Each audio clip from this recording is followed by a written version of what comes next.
அல்லாஹுடைய மிகப்பெரிய கிருபை, அல்லாஹு தஆலா நமக்கு இது போன்ற ஒரு மஜ்லிஸில் அல்லாஹ் நம்மளை ஒன்று சேர்த்திருக்கிறான்.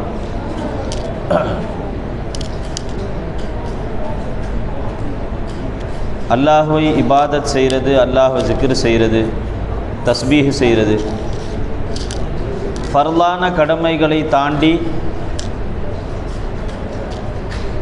நஃபீலான வணக்கங்கள், ஃபர்லான கடமைகளை தாண்டி நஃபிலான வணக்கங்கள் செய்ய வேண்டியது.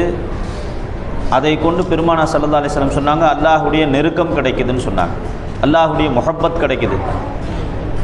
ஃபர்து செய்வதை கொண்டு, ஃபர்லை நிறைவேற்றுவதை கொண்டு, தொழுகை இருக்குது, நோன்பு, ஜக்காத்து, ஹஜ்ஜு, இதையெல்லாம் நாம் நிறைவேற்றுகிறோம். அதை கொண்டு அல்லாஹு தாலாவுடைய ஒரு நெருக்கம் கிடைக்குது, அல்லாஹுடைய ஒரு முஹப்பத் கிடைக்குது.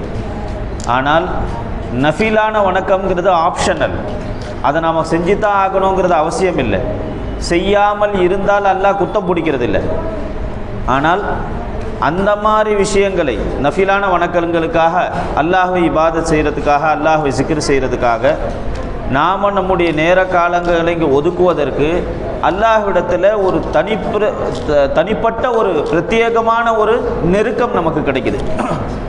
பெருமானா ஸல்லல்லாஹு அலைஹி வஸல்லம் ஹதீஸில் சொன்னாங்க, நஃபிலான வணக்கங்களை கொண்டு அடியான் என்னளவில் நெருங்குகிறான், எந்த அளவுக்கு ஹத்தா அஹபப்துஹு, அவனை நான் பிரியப்படுகிறேன், நேசிக்கிறேன்னு சொல்கிறான். பொதுவாக இன்றைக்கி நம்முடைய வாழ்க்கையில் எல்லாருமே சந்தோஷமாக மகிழ்ச்சியாக வாழணும்னு நினைக்கிறோம்.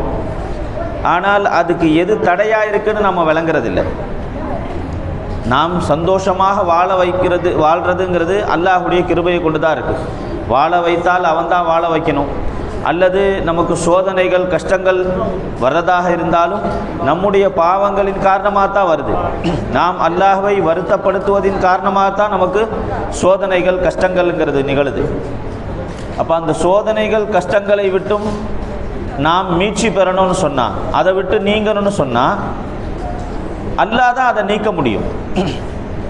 அதை அல்லாஹ் நீக்கிறதுக்கு நாம் அல்லாஹுடைய வருத்தத்திலிருந்து மாறணும். அல்லாஹுடைய வருத்தத்திலிருந்து மாறாமல் இருந்தோன்னு சொன்னால் நமக்கு சிரமமான சூழ்நிலைகள் நீடிச்சுக்கிட்டு தான் இருக்குது. இன்றைக்கி உலகத்தில் எல்லா மக்களும் நாம் என்ன சொல்கிறது, நம்முடைய வாழ்க்கையில் நாம் என்னென்ன மாதிரி சூழ்நிலைகளை, கியாமத்துடைய ரொம்ப நெருக்கமான ஒரு காலகட்டத்தில் வாழ்ந்துக்கிட்டு இருக்கிறோம். பெருமானார் சொன்ன பெரும்பான்மையான அடையாளங்களை இன்றைக்கி உலகத்தில் பார்த்துக்கிட்டே இருக்கோம். கியாமத்துடைய நெருக்கத்திற்கு துனியாவில் மனிதர்கள் உள்ளத்திலிருந்து ஹயா, வெட்க உணர்வு எடுபட்டு போயிடும் அப்படின்னு பெருமானார் ஸல்லல்லாஹு அலைஹி வஸல்லம் சொன்னாங்க. இன்றைக்கி வெட்க உணர்வு இல்லாத சூழல்கள் எல்லா இடத்துலையும் பார்க்குறோம். பெருமானார் ஸல்லல்லாஹு அலைஹி வஸல்லம் சொன்னாங்க, இதா லம் தஸ்தஹி ஃபஃஅல் மா ஷி'த, நீ வெட்கப்படவில்லை என்று சொன்னால் நீ என்ன காரியத்தை வேணாலும் செஞ்சிடுவே. பாவ காரியங்கள் செய்வது நமக்கு வெட்க உணர்வாக இருக்காது. இன்றைக்கி நம்ம அல்லாஹுக்கு மாறு செய்கிறோங்கிற உணர்வே இல்லாத அளவுக்கு ஆகிட்டோம். பார்த்தீங்களா, நமக்கு தெரிகிறதே இல்லை இதெல்லாம் ஒரு தப்பாப்பா அப்படின்னு நினைக்கிறோம். ஆனால் இதுவும் தப்பு தான். இமாத்தத்துல் அஸான்னு சொல்லுவாங்க. வழியில் ஈமானில் ஆக குறைந்த ஒரு அந்தஸ்து என்னன்னு சொன்னால், வழியில் கிடக்கக்கூடிய முள், கல் ஏதாவது கிடக்குதுன்னா அதை ஒரு மனிதன் ஓரமாக எடுத்து போடுவாரே, ஆனால் அது ஈமானில் குறைந்த பகுதி. ஈமான் இருக்குங்கிறதுக்கு அதுதான் அடையாளம். அதுவும் ஈமானில் சேர்த்துருக்காங்க பெருமானார் ஸல்லல்லாஹு அலைஹி வஸல்லம். ஆனால் இன்றைக்கி நம்மள பல பேர் இடத்துல அந்த பழக்கம் இருக்குது. அதாவது ஏதாவது பின்னு கிடக்குது எடுத்து ஓரம் போடுறோம், அல்லது ஒரு கல் கிடக்குது மக்களுக்கு இடையூறாக இருக்குது ஓரம் எடுத்து போடுறோம். ஆனால் அதே சமயத்தில் நம்முடைய பைக்கை கொண்டு போய் மற்றவங்களுக்கு டிஸ்டர்பாக நடுவில் விட்டுறோமே, அதுவும் டிஸ்டர்ப் தானே. இடையூறு செய்யக்கூடியவைகளை தவிர்த்து கொள்ளணும், அதுதானே அவசியம். ஆனால் இடையூறுகளில் என்னவெல்லாம் இருக்குங்கிறத நான் இன்றைக்கி யோசிக்கிறது இல்லை. இன்றைக்கி முள்ளெல்லாம் நம்ம பார்க்க முடியாது. பின்னு இருக்கலாம், பின்னு, இரும்பு, குண்டூசி ஏதாவது கிடக்கலாம், அதை எடுத்து ஓரம் போடலாம். கல் கூட ஜாஸ்தி பார்க்க முடியறதில்லை இன்றைக்கி. ஆனால் மற்றவர்களுக்கு இடையூறு செய்யக்கூடிய வகையில் அடுத்த வீட்டில் கொண்டு போய் குப்பைகளை போட்டுடுறது, அல்லது மற்றவங்களுக்கு டிஸ்டர்ப் பண்ணுற மாதிரி பைக்கை விடுறதோ, அல்லது காரை கொண்டு போய் விடுறதோ, நம்ம வீடு ஏதாவது ஒரு பொருட்கள் இருந்துச்சுன்னா அதை தூக்கி வெளியே வச்சு அடுத்தவங்களுக்கு டிஸ்டர்ப் செய்கிறதோ, இது எல்லாமே இடையூறுகள் தான். இதெல்லாம் ஈமானை தடுக்கக்கூடியது தான். அப்போ இந்த காரியங்களை விட்டும் நாம் தப்பிக்க வேண்டும். பெருமானா ஸல்லல்லாஹு அலைஹி வஸல்லம் பக்கத்து வீட்டுக்காரர்களை உடைய விஷயத்தில் பெருமானா ஸல்லல்லாஹு அலைஹி வஸல்லம் சொன்ன விஷயம், சஹாபாக்கள் சொல்கிறாங்க, பெருமானார் அண்டை வீட்டாரை பற்றி அவ்வளோ எச்சரிக்கை செய்தார்கள். யார் பக்கத்து வீட்டுக்காரர் யாருடைய தீங்கை விட்டும் அடுத்த வீட்டுக்காரர் தப்பித்து இருப்பாரோ அந்த வீட்டுக்காரருக்கு அல்லாஹ் ரஹம் செய்கிறான்னு சொன்னாங்க. நம்முடைய தீங்கை விட்டும் அடுத்த வீட்டுக்காரர், நம்ம பக்கத்து வீட்டுக்காரங்க எந்த தீங்கும் செய்யாமல் இருக்கணும் அவங்களுக்கு. பெருமானா ஸல்லல்லாஹு அலைஹி வஸல்லம் பக்கத்து வீட்டுக்காரங்களை பற்றி சொன்னதில் சஹாபாக்கள் சொல்கிறாங்க, அவ்வளவு அதிகமாக அவர்களுக்கு ஹிதுமத் செய்யணுங்கிறத பற்றி சொல்லும்போது எங்களுடைய சொத்துக்களில் கூட அவங்களுக்கு பங்கு கொடுக்கணுமோ அப்படின்னு பெருமானார் சொல்லிடுவாங்களோங்கிற அளவுக்கு அச்சப்பட்டோம். அந்த அச்சப்படலை, கொடுக்க சொல்லிடுவாங்களோன்னு நினச்சோம். அந்த அளவிற்கு பெருமானார் ஸல்லல்லாஹு அலைஹி வஸல்லம் பக்கத்து வீட்டுக்காரங்களை பற்றி சொன்னாங்க. இப்போ அடுத்தவர்களுக்கு இடையூறு செய்யாமல் இருக்கிறது இருக்கு, அது அல்லாஹ்விடத்தில் பெரிய மக்பூல். இன்றைக்கி நாம் தொழுக சொன்னால் தொழுதுருவோம், ஜிக்ரு செய்ய சொன்னால் ஜிக்ரு செய்வோம். ஆனால் மற்றவங்க மனசை நோகடிக்காமல் இருக்கிறோமா? நம்முடைய வார்த்தைகளால் எத்தனையோ உள்ளங்களை காயப்படுத்துகிறோமே, நம்முடைய செயல்களால் எத்தனையோ பேருடைய உள்ளத்தை வருத்தப்படுத்துகிறோமே, அது எங்கே போகும்? அது அல்லாஹ் யார்கிட்ட மன்னிப்பு கேட்குறது? அதுக்கு இந்த விஷயங்களில் நாம் ரொம்ப பொடுபோக்காக இருக்கும். இன்றைக்கி துனியாவில் பார்த்தீங்கன்னு சொன்னால் அடுத்தவர்களை கஷ்டப்படுத்துகிற விஷயத்தில் அவர் இதெல்லாம் ஆமாம் இது என்ன பண்ணுறது, அவர் அப்படி இருந்துக்கிட்டார் அதனால் நானும் அப்படி நடந்துக்கிட்டேன். பெருமானார் ஸல்லல்லாஹு அலைஹி வஸல்லம் சொன்னாங்க, நீண்ட ஆயுள் வேண்டுமென்றால் உங்களுடைய உறவுகளோடு சேர்ந்து வாழுங்கள்னு சொன்னாங்க. சிலத்துர் ரஹம், இனபந்துக்களோடு சேர்த்து வாழுங்கள்னு சொன்னாங்க. ஆனால் இன்னைக்கு அண்ணன் தம்பி அக்கா தங்கச்சி நெருக்கமான உறவுகள் கூட சலாம் கலாமோடு தான் நிற்கிறதே தவிர ஒரு முஹப்பத்தான உணர்வு ஏற்படுறதில்லை. என்ன சொல்கிறாங்க, என்னங்க நான் எவ்வளோ தான் அவருக்கு இணங்கி போகிறது, அவர் எப்போ பார்த்தாலும் என்கிட்ட ஒரே சண்டை போட்டுக்கிட்டே இருக்கிறார் அப்படின்னு சொல்கிறார். ஆனால் பெருமானார் ஸல்லல்லாஹு அலைஹி வஸல்லம் கிட்ட ஒரு சஹாபி வந்து கேட்டாங்க, யார சொல்லா, நான் என் இனபந்துக்களை சேர்த்து வாழணும்னு ஆசைப்படுறேன், ஆனால் அவங்க எங்கிட்ட சரியான முறையில் சுலூக் செய்கிறதில்லை யார சொல்லா, என்னோட அவங்க சரியான முறையில் நடந்துக்க மாட்டேங்கிறாங்க, இப்போவும் நாம் அவர்களுடன் சரியான முறையில் நடந்து கொள்ள வேண்டுமா அப்படின்னு கேட்குறாங்க. பெருமானார் ஸல்லல்லாஹு அலைஹி வஸல்லம் சொன்னாங்க, அவங்க உங்களுக்கு தீங்கிழைத்தாலும் அவர்களுக்கு நீங்கள் அவர்களோடு இணக்கமான முறையில் தான் நடந்துக்கணும். அப்படி இல்லாமல் அவங்களும் உங்களுக்கு இணக்கமாக நடக்க நீங்களும் அவங்களுக்கு இணக்கமாக நடந்தால் இது வியாபாரம் மாதிரி, கொடுக்கல் வாங்கல் மாதிரி. அவர் மரியாதை கொடுத்தா திருப்பி நான் மரியாதை கொடுத்தேன், அவர் மதிக்கலை நானும் மதிக்கலை. இதை சொல்லலை சிலத்துர் ரஹம்னு பெருமானார் ஸல்லல்லாஹு அலைஹி வஸல்லம். எது சிலத்துர் ரஹம், இனபந்துக்களோடு சேர்ந்து வாழ்றதுங்கிறது எது? அவர்கள் நம்மை வெறுத்து ஒதுக்கினாலும் நாம் அவர்களோடு இணக்கமாக இருக்கணும். அது இணக்கமான சூழல். இனபந்துக்களை சேர்ந்து வாழ்றது சாதாரணமாக இன்னைக்கு இனபந்துக்களை துண்டிச்சு வாழ்ந்துடுறோம். ஆனால் இது எவ்வளோ பெரிய ஆபத்தை விளைவிக்குதுன்னு சொன்னால், நல்ல இரவுகளில் அல்லாஹ் அடியார்களை மன்னிக்கிறேன்னு சொன்னானே, அந்த இரவுகளில் கூட ஷபே பராத்துடைய இரவு, லைலத்துல் கத்ருடைய இரவு, நல்ல இரவுகளில் அல்லாஹ் மன்னிக்கிறேன்னு சொன்னானே, அந்த மாதிரி இரவுகளில் கூட யார் உறவுகளை துண்டித்து வாழ்கிறார்களோ அவர்களை அல்லாஹ் மன்னிக்கிறது இல்லைன்னு சொல்லிட்டான். எவ்வளோ பெரிய ஒரு அதாவது நாம் யோசிக்க வேண்டிய விஷயம், அதை விட்டு தவிர்த்து கொள்ள வேண்டிய விஷயம். ஆனால் இதையெல்லாம் நாம் சல்லிஸாக செஞ்சுட்டு போயிட்டே இருக்கிறோம். அதனால் அல்லாஹ் துனியாவை நமக்கு விசாலப்படுத்தி கொடுத்துட்டான். இன்னைக்கு முன்னாடி உள்ளது மாதிரி கஷ்டங்கள் இருக்கா? ஒரு இடத்துலேருந்து ஒரு இடத்துல பிரயாணம் செய்யணும்னு சொன்னால் முன்னாடி நடந்து போனாங்க, மாட்டு வண்டியில் போனாங்க, ரிக்ஷாவெலாம் ஆரம்ப காலத்தில் சின்ன வயசில் நம்ம பார்த்துருப்போம், ஆட்கள் இழுத்துக்கிட்டு போவாங்க. இப்போ அப்படி இருக்கா? எல்லாம் மோட்டர்கள் ஆகிடுச்சு. ஆட்டோவில் போயிடுறோம், டாக்ஸியில் போயிடுறோம். வசதி வாய்ப்புகளை அல்லாஹ் ஏற்படுத்தி கொடுத்துட்டான். லட்சக்கணக்கான பைக்குகள், ஒரே வீட்டில் 10 பேர் இருந்தால் 10 பேர்களையும் 10 பைக் இருக்குது. இவ்வளோ வசதி அல்லாஹ் செஞ்சு கொடுத்துட்டான். போருக்கு போகும்போது சஹாபாக்களுக்கு பெருமானார் காலத்தில் போருக்கு போகும்போது அந்த போருக்கு தேவையான ஒட்டகங்களும் குதிரை வசதிகளும் இல்லை. ஒரு குதிரையில் 3-4 பேர் மாற்றி மாற்றி சவாரி செஞ்சாங்க. அவ்வளோ சிரமங்களை மேற்கொண்டும் யா அல்லாஹ் இவ்வளோ சிரமம் இருக்கு, அதனால நாங்கள் போருக்கெல்லாம் போக முடியாதுன்னு சொல்லலை. அப்பவும் போர் செய்தார்கள். கடுமையான அதாவது தீனை பாதுகாக்கிற விஷயத்தில், தீனை பரத்துற விஷயத்தில் முனைப்போடு செயல்பட்டார்கள். அதனால் அவங்க சஹாபாக்கள் அப்படிங்கிற அந்தஸ்துக்கு வந்தாங்க. ஆனால் இன்றைக்கி நமக்கு எல்லா வசதிகளும் செய்து கொடுக்கப்பட்டிருக்கு. இருந்தாலும் நாம் அல்லாஹ்விடத்தில் நெருங்குற விஷயத்தில், அல்லாஹுடைய முஹப்பத்தில், இபாதத்தில், ஜிக்ர் ஃபிக்ரில் நாம் குறைவோடு இருக்கிறதுக்கு காரணம் என்னன்னு சொன்னால், நாம் நம்முடைய மனநிலையை யோசித்து பார்க்கணும். நாமளே இப்படி இருந்தோம்னு சொன்னால் நம்முடைய பிள்ளைகள் எப்படி இருப்பாங்க? நம்முடைய பிள்ளைகள் எப்படி தீன்தாரிகளாக வாழ்வாங்க? ஈமான் குறைஞ்சிக்கிட்டே போகும் கியாமத்துடைய நெருக்கத்தில், இல்மு குறைஞ்சிக்கிட்டே போகும்னு சொன்னாங்க. நல்லடியார்கள் பல பேர் இறந்து போகிறாங்க, நம்மளை விட்டு மறைஞ்சு போகிறாங்க. மௌத்துல் ஆலிமி மௌத்துல் ஆலம்னு சொன்னாங்க பெருமானார் ஸல்லல்லாஹு அலைஹி வஸல்லம். மௌத்துல் ஆலிம்னா என்ன அர்த்தம்? ஆலிம்கள் இறந்து போவதை கொண்டு இல்மு உயர்த்தப்படும்னு சொன்னாங்க கியாமத்துடைய நெருக்கத்தில். எப்படி இல்மு உயர்த்தப்படும்னு சொன்னால், இல்மை உடையவர்கள் இறந்து போவார்கள். எங்களுடைய உஸ்தாதுமார்கள் அவங்க ஓதி கொடுத்தா மாதிரி நாங்கள் எங்கள் பிள்ளைகளுக்கு ஓதி கொடுத்துட முடியுமா? அவங்களுக்கு இருந்த மஹாரத், அவங்களுக்கு இருந்த ஃபஹம், விளக்கம் காலம் செல்ல செல்ல என்ன ஆகுது? குறைஞ்சிக்கிட்டே போகுது. இல்முடைய வேகம் குறைஞ்சிக்கிட்டே போகுது. காரணம் என்னென்னா, அவர்கள் வெறும் இல்மை உடையவர்களாக இல்லை, அமலையும் சேர்த்து உடையவர்களாக இருந்தாங்க. அமல் செஞ்சாங்க, சின்ன விஷயம் தெரிஞ்சாலும் அதை கொண்டு அமல் செய்தார்கள். இன்றைக்கி இல்மு இருக்குது, மொபைலில் தட்டுனா எல்லா ஹதீஸ் ஆயத்து எல்லாம் வந்துடுது, அவ்வளோ இலகுவாயிடுச்சு. ஆனால் அதற்குண்டான அமல் இல்லை, அதை விளங்கி செயல்படக்கூடிய சூழ்நிலை இல்லை. ஏன் இந்த மாதிரியான நிலை ஏற்படுதுன்னு சொன்னால், அதுக்கு நாம் முதலில் பார்க்க வேண்டிய விஷயம், நல்லடியார்கள் நம்முடைய ஈமானில் கம்சோர் இருக்குது, நம்முடைய துவாக்களில் மக்பூலியத் இல்லை, துவா செய்வதில் நமக்கு இன்பம் ஏற்படவில்லை. இன்றைக்கி துவா கேட்குறதுலே நமக்கு ஒரு ஜோஷ் வரமாட்டிருக்கு இல்லையா, இன்பம் வரமாட்டிருக்கு இல்லையா? கலிமீஷா சர்க்கார் அவங்களுடைய பைத்தில் படிப்பாங்க, சுன்னே வாலா முன்தசிர் ஹை தூ சுனாதா ஹி நஹி. கேட்கக்கூடியவன், உங்களுடைய துவாக்களை ஏற்கக்கூடியவன் சதாவும் உன் துவாவை எதிர்பார்த்து உட்கார்ந்து இருக்கிறான், எப்படி துவா செய்வேன்னு கேட்பதற்கு. ஆனால் நீ கேட்கவே மாட்டேங்கிற அல்லாஹ் கிட்ட.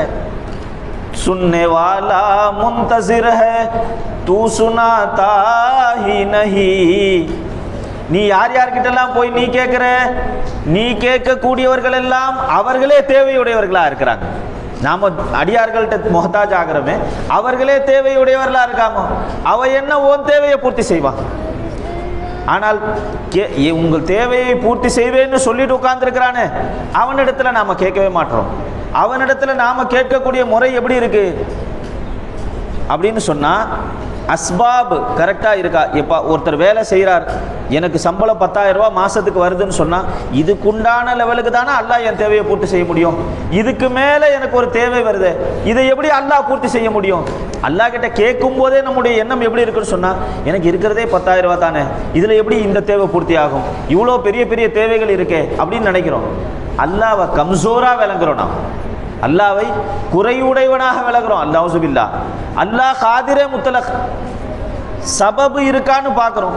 இந்த இடத்திலிருந்து இந்த இடத்துக்கு போகணும்னு சொன்னால், இந்த நேரத்தில் நைட்டு நேரம் ஆயிடுச்சு, வண்டி கிடைக்காதே, வசதி இல்லையே, என்னென்னவோ யோசிக்கிறோம், அஸ்பாப் இல்லையேன்னு யோசிக்கிறோம். கேளு அல்லாஹ் கிட்ட நீ கேட்டால் அவன் யார்? முசப்பிபுல் அஸ்பாப், அஸ்பாபே இல்லைனாலும் உருவாக்கி கொடுக்கக்கூடியவன் பெருமான். எத்தனையோ நல்லடியார்களுடைய வாழ்க்கையில் பார்க்குறோம், அல்லாஹ் கிட்ட பேசுகிற பழக்கம் நமக்கு இல்லை. அதான் கலிமிஷா சர்க்கார் சொல்கிறாங்க, நீ கேட்கக்கூடியவன், அதாவது உன் துவாக்களை செவிமடுக்கக்கூடியவன் சதா உன்னை எதிர்பார்த்து உட்கார்ந்துருக்கிறான், நீ எப்போ துவா செய்வே, உன் தேவைகளை பூர்த்தி செய்யலான்னு சொல்லி. ஆனால் நாமும் அல்லாஹ் கிட்ட சொல்கிறதே இல்லை நம்முடைய தேவைகளை.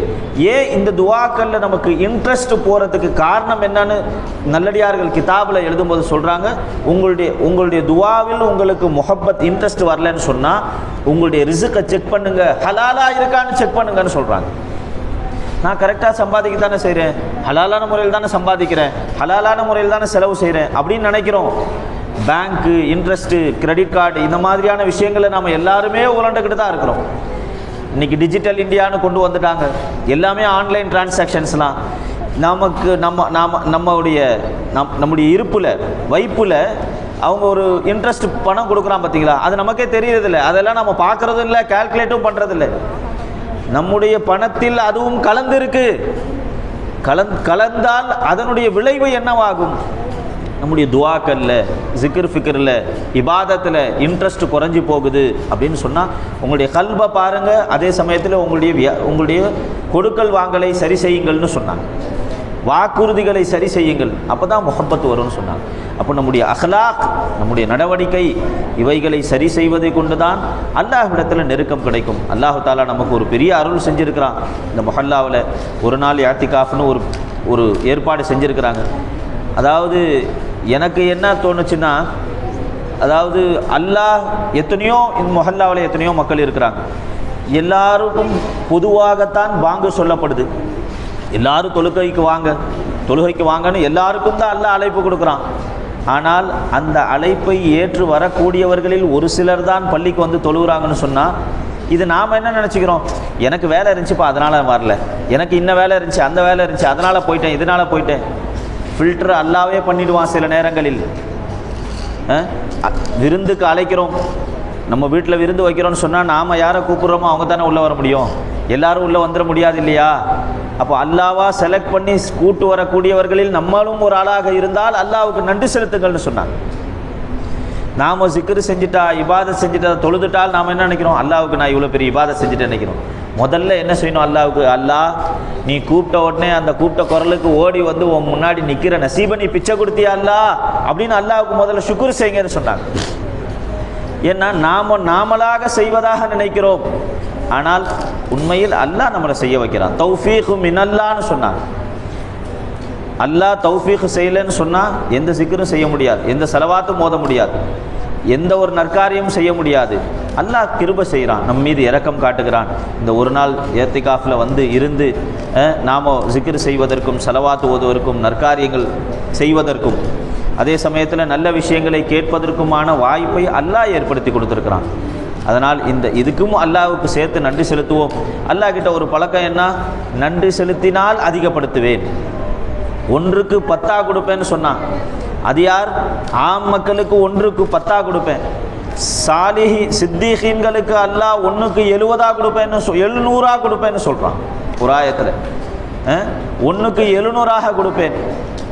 அல்லாஹ்வின் வாசிலாகிய நல்லடியார்கள் இருக்கிறாங்களே, அவுலியாக்கள், அவர்கள் செய்யக்கூடிய ஒரு நற்செயலுக்கு பிகைரி ஹிசாப் அல்லாஹ் கணக்கில்லாமல் கொடுப்பேன்னு சொல்கிறான்.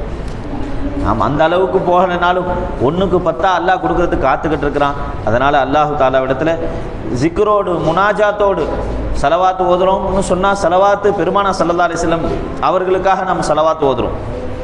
அந்த சலவாத்திலும் கூட அல்லாஹ் எந்த அமலும் அல்லாஹ் செய்வதாக சொல்ல, தானும் செய்கிறேன் நீங்களும் செய்யுங்கன்னு எதுவும் சொல்லலை. ஆனால் ஒரே ஒரு காரியத்தை அல்லாஹ் சொன்னால், நானும் என் மலக்குகளும் செய்கிறோம், நீங்களும் சலவாத்து ஓதுங்கன்னு சொல்கிறான். இன்னல்லாஹ வ மலாயிகத்துஹுல, அல்லாஹ் தன்னையும் மலக்குமார்களையும் சேர்த்து சொல்கிறான், நானும் என் மலக்குகளும் நபியின் மீது சலவாத்து சொல்லுகிறோம். அல்லாஹ் என்ன தஸ்பீஹ் வச்சு சலவாத்து ஓதுறானா? இல்லை, அல்லாஹ் அருள் புரிகிறான். இப்போது அல்லாஹ் தொழுவுங்கன்னு சொன்னால் நாம் தொழுகிறோம், அல்லாஹ் ஜக்காத்து கொடுங்கன்னு சொன்னால் ஜக்காத்து கொடுக்குறோம், ஹஜ்ஜு செய்யுங்கன்னு சொன்னால் ஹஜ்ஜு செய்கிறோம். சலவாத்து ஓதுங்கன்னு சொன்னால் நாம் என்ன சொல்கிறோம்? அல்லாஹும்ம சல்லி அலா சையிதுனா, யா அல்லாஹ் சலவாத்தை நீ ஓதுங்கிறோம். நீ ஓதுன்னு சொல்லலை, சலவாத்தை என் பெருமானார் மீது நீ அருள் புரின்னு சொல்கிறோம். ஏன் நாம் அல்லாஹ் கிட்ட சொல்கிறோம்? அல்லாஹ் அப்படித்தான் ஆக்கி வச்சிருக்கிறான். ஏன் அப்படின்னு சொன்னால், பெருமானாருடைய அந்தஸ்திற்கு அவர்கள் மீது நாம் என்ன இஹ்சான் செஞ்சிட முடியும்? அவங்க கொடுத்த ஈமானுக்கு, அவங்க நம்மளை உம்மத்தாக தேர்ந்தெடுத்து கொண்டதற்கு நாம் பெருமானாருக்கு என்ன செஞ்சிட முடியும்? அதனால் அல்லாஹ்வுக்கிட்டே சொல்கிற, யா அல்லாஹ் ஓ அந்தஸ்துக்கு நீ என்ன பெருமானாரை நீ தான் விளங்கி இருக்கிற, அவர்களுடைய அந்தஸ்திற்கு நீ என்ன அருள் புரியணுமோ நீயே அருள் புரிஞ்சிட அல்லான்னு திருப்பி அல்லாஹ்கிட்டே சொல்லும்படியாக ஆக்கி வச்சிருக்கிறான். எந்த துவாவை வேணாலும் அல்லாஹ் கபூல் செய்யாமல் இருக்கலாம், ஆனால் சலவாத்தை அல்லாஹ் நிச்சயமாக கபூல் செய்கிறான். அதனால தான் துவாவுக்கு முன்னாடியும் பின்னாடியும் உமர் நாயகம் சொன்னாங்க, எந்த துவாவுக்கு முன்னாடி பின்னாடி சலவாத் இல்லையோ அந்த துவா முஅல்லகன், வானத்திற்கும் பூமிக்கும் மத்தியில் தொங்கிக்கிட்டே இருக்கே தவிர அல்லாஹ் அளவில் போய் சேர்றதில்லைன்னு சொன்னாங்க. அதனால் சலவாத்தினுடைய அடிப்படையை கொண்டு அல்லாஹ் தஆலா நம்முடைய துவாக்களை கபூல் செய்கிறான். சலவாத்தை இஹ்லாஸாக ஓதுவோம், பெருமானார் ஸல்லல்லாஹு அலைஹி வஸல்லம் முஹப்பத்தோடு காதலோடு. ஏன்னா பெருமானார் மீது சலவாத்து ஓதுறதுக்கு முகஸ்துதிக்காக ஒருத்தர் ஒரு அமலை இன்னொருத்தர் பார்க்குறாருங்கிறதுக்காக செய்தால் அந்த அமலை அல்லாஹ் ஏற்றுக்கிறதில்ல, மாற்றமாக அது ஷிர்க்கு, அல்லாஹ்வுக்கு இணை வச்சதாக பார்க்குறாங்க. அதே மாதிரி ஒரு அமலை ஒருத்தர் பார்க்குறாருங்கிறதுக்காக விட்டாலும் ஷிர்க்கு தான், ரெண்டுமே செய்யக்கூடாது. ஆனால் ஒரு மனிதர் மற்றவர்கள்லாம் பார்க்குறாங்கங்கிறதுக்காக அல்லாஹும்ம ஸல்லி அலா சய்யிதுனான்னு சலவாத்து ஓதினால் அந்த சலவாத்திற்கும் அல்லாஹ் இடத்துல மக்பூலியத் இருக்குன்னு சொன்னாங்க. அதுக்கும் 1க்கு 10 அல்லாஹ் தஆலா நன்மையை கொடுக்குறான், நம்முடைய பாவங்களை மன்னிக்கிறான், அந்தஸ்துகளை உயர்த்துகிறான். அதனால் சலவாத்து ஓதும்போது சிக்ர் செய்யும்போது அல்லாஹ்விடத்தில் பேசிக்கிட்டே இருங்க. உங்களுடைய உள்ளத்தில் உள்ள கஷ்டங்கள் சிரமங்கள் என்னவெல்லாம் இருக்கோ அல்லாஹ்கிட்ட சொல்லிக்கிட்டே இருங்க. அல்லாஹு ஜல்ல ஷானுஹு தஆலா இந்த ஒரு நாள் இஅ்திகாஃபை இதில் கலந்து கொண்டவர்கள், இதற்கு உதவி செய்தவர்கள் எல்லாருக்கும் அல்லாஹு தஆலா எல்லாருடைய இபாதத்துகளையும் நற்காரியங்களையும் அல்லாஹ் கபூல் செய்து நம்முடைய பாவங்களை மன்னிச்சு இந்த முஹல்லாவை அல்லாஹு தஆலா சுபிட்சமாக சந்தோஷமாக சண்டை சச்சரவுகள் இல்லாமல் சலாமத்தாக வாழ்வதற்கும் கியாமத்து வரை இந்த முஹல்லாவை ஆபாதாக்கி இங்கே உள்ள மக்களை அல்லாஹ் சுன்னத் வல் ஜமாத் அடிப்படையிலும் வலிமார்களை நேசிக்கக்கூடிய சந்ததிகளாக இந்த தீனை நிலைநிறுத்தக்கூடியவர்களாக பெருமானாருடைய மௌலூத் மீலாதை நிலைநிறுத்தக்கூடியவர்களாக அல்லாஹ் ஆக்கியர்கள் புரிந்து வருவாங்க. வாஹிர் தவான் அல்ஹம்துலில்லாஹி ரப்பில் ஆலமீன்.